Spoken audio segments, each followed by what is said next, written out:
तो जुड़ चुके हैं हम फिर से अपना चैनल माँ फिल्म प्रेजेंट के साथ। और आइए आज एक नया टॉपिक लेकर फिर से हम आपके बीच आ चुके हैं। अगर आप चैनल पे न्यू हैं तो चैनल को सब्सक्राइब कर लीजिए और साथ में बेल आइकन को दबाना ना भूलिएगा, क्योंकि जब भी हम किसी वीडियो को अपलोड करेंगे तो सबसे पहले आपके पास नोटिफिकेशन पहुंच जाए।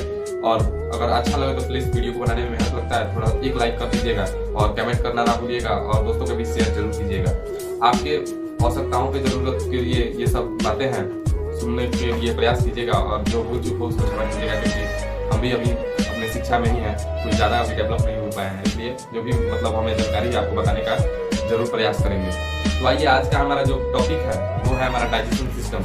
जो हमारा पेट है वो किस प्रकार से काम करता है और हमारा कैसे हमको भोजन करना चाहिए और किस प्रकार से हम भोजन करेंगे तो हम हमेशा स्वस्थ रहेंगे। आज इस बात पर और इस विषय पर हम चर्चा करेंगे।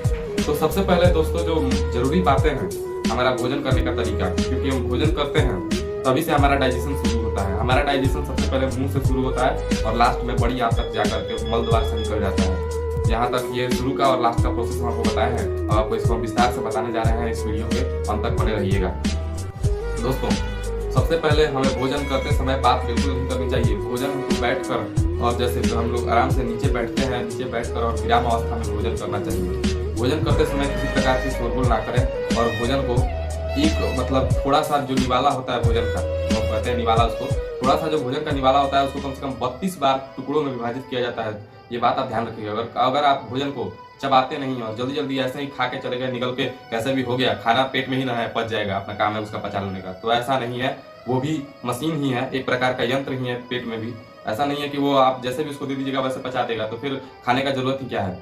तो देखिए ऐसा ना करें, हमें आपसे मतलब हाथ जोड़ के विनती है। अगर आपको खाना पहले खाना है प्रेम से खाइए। 32 बार, एक बार भोजन को जो निवाला मुंह में लेकर उसको 32 बार चिबाइए और चबाने के बाद आराम से खाइए, ताकि मुंह में जो लाला ग्रंथि होती है उससे लार रस का स्राव होता है। लार रस का जो स्राव होता है उसमें लार एमिलेस नामक एंजाइम्स होते हैं और वो एंजाइम्स दोस्तों हमारे जो भोजन हम करते हैं उसमें कार्बोहाइड्रेट का पाचन करते हैं और कार्बोहाइड्रेट का पाचन मुख में ही हमारे हो जाता है। और जब हम ज्यादा उसको चबाते हैं तो भोजन में शर्करा का जो होता है वो विभाजन होता है और वो भोजन को मीठा लगने लगता है।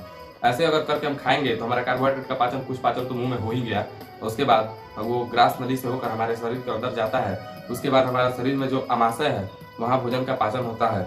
अमाशय में भोजन का पाचन होता है दोस्तों। उसके बाद उसमें भी ग्रंथियां पाई जाती है। जठर ग्रंथि से जठर रस का स्राव होता है। उसमें आपको ये हाइड्रोक्लोरिक अम्ल, वसा, हाइड्रोक्लोरिक अम्ल और उसमें होते हैं आपका एक्सलेस्मा। उसके बाद उसमें होता है आपको पेप्सिन, प्रोटीन पाचक एंजाइम्स पेप्सिन होते हैं। ये सारे जो उसमें ग्रंथियों में पाया जाता है दोस्तों, तो वो हमारे शरीर के अंदर पचाने का कार्य करते हैं। शरीर के अंदर इन सभी क्रियाओं के द्वारा हमारे शरीर में भोजन का पाचन अमाशय में हो जाता है। अमाशय में होने के बाद उसके बाद हमारा शरीर उसको अग्नाशय में भेजता है। मतलब वहां से भोजन पचने के बाद अमाशय में भोजन जाता है और वहां से भोजन पचना शुरू होता है। तो फिर वहां से अमाशय से अग्नाशय में जाता है। अग्नाशय में भी 4 प्रकार के वहाँ पे एक ग्रंथि होती है जिसको अमाशयी ग्रंथि कहते हैं और अग्नाशयी ग्रंथि कहते हैं। उसमें भी कुछ प्रकार के जो होते हैं, आपको कुछ प्रकार के उसमें भी एंजाइम्स होते हैं, लगभग 4 प्रकार के होते हैं। वो एंजाइम्स उनको वहाँ पाचित करते हैं और फिर वहाँ से बड़ी आंत में भेज देते हैं। दोस्तों लगभग छोटी आंत में ही सारा भोजन का पाचन हो गया रहता है और बड़ी आंत में जाकर केवल जल का अवशोषण होता है। जल का अवशोषण हो जाने के बाद वहाँ से एक हमारा छोटा सा जो भाग होता है, बृहदांत का जो अंतिम भाग होता है वो है हमारा जो मलाशय। मलाशय में जाकर के वहाँ पर मल का निर्माण होता है और वो जो हमारे भोजन के पाचन यानी उपापचयी क्रिया के जो फल स्वरूप बने होते हैं अपशिष्ट पदार्थ, वो मलाशय में जाकर मल के रूप में तैयार होते हैं और फिर मल द्वारा बाहर निकल जाते हैं। दोस्तों हमारे शरीर में जो हानिकारक पदार्थ होते हैं उनका हमारे शरीर से बाहर निकलना बहुत ही आवश्यक होता है। तो इनका निकलना आवश्यक होता है और ये प्रतिदिन यही क्रिया हमारे शरीर में निरंतर होती रहती है। तो सबसे पहले शरीर में कुछ बातें ऐसी है, शरीर में जो नहीं करने से विकृतियां उत्पन्न होती है। दोस्तों सुबह उठकर टहलना जरूरी होता है, शरीर के लिए लाभदायक होता है। अगर आप कर सकते हैं तो व्यायाम भी कीजिए। सुबह व्यायाम कीजिए कम से कम 30 मिनट। आपके पास ज्यादा समय नहीं है तो 30 मिनट कम से कम आप व्यायाम के लिए समय निकालिए। मैं बताता हूँ आप कभी भी निरोग रहेंगे। ये हमारी दावा करता हूँ मैं कि आप हमेशा निरोग रहेंगे, स्वस्थ रहेंगे, कभी आपको बीमारी नहीं होगी अगर आप 30 मिनट कम से कम व्यायाम करते हैं सुबह में और टहलते हैं। तो सुबह का हवा जो होता है दोस्तों वो स्वच्छ होता है। स्वच्छ हवा जो फेफड़े में जाती है तो फेफड़े की उम्र लंबी हो जाती है, क्योंकि ऐसे दिन भर जो गाड़ी वोड़ी चलता रहता है तो उसका धुआं भरा धूल रहित तो नहीं होता है, वो सब ऑक्सीजन कम और उसमें अन्य बाकी नाइट्रोजनी पदार्थ हुआ या गैस अन्य गैसें हुए वे सब ज्यादा रहते हैं उसमें, और ऑक्सीजन की मात्रा काफी कम रहती है, जिससे हम दिन भर तो वही धूल भरी और धुआं भरा वो हम ऑक्सीजन नहीं ले पाते हैं, कम लेते हैं, वही हमको श्वसन क्रिया में हमारा बार बार यूज होता है। तो उससे क्या होता है, हम ले तो लेते हैं, अभी हम यंग हैं तो कोई दिक्कत नहीं है, लेकिन बाद में वो हमारा दिक्कत करता है। जैसे हमारा जो बीपी बढ़ गया, तो बीपी क्यों बढ़ेगा, क्योंकि हमारा जो रक्तदाब है अधिक, हमारा रक्तदाब है इसलिए अधिक बढ़ता है। बीपी का फुल फॉर्म ब्लड प्रेशर होता है, आपको बता दें। वो कब बढ़ता है, जब आपकी पेशियां, मतलब पेशी में जो खून होता है दोस्तों, ऑक्सीजन के द्वारा और हीमोग्लोबिन के द्वारा ही बढ़ता है हमारे शरीर में। जब हीमोग्लोबिन की कमी होगी हमारे शरीर में तो जब ऑक्सीकरण करना हमारा शरीर बंद कर देगा, मतलब उतना अच्छा से नहीं करेगा, तो ऑक्सीकरण का प्रभाव ऑक्सीकरण का प्रभाव हमारे शरीर में रुधिर का जो परिसंचरण तंत्र है उस पर पड़ता है। जब हमारा शरीर ठीक से रक्त का दाब मतलब ठीक से नहीं होगा, रक्त का परिसंचरण हमारे शरीर में ठीक से नहीं होगा, संचरण ठीक से नहीं होगा, हमारी पेशियां सिकुड़ना लग जाएगी, उसके बाद उसमें दिक्कत आने लगेगी।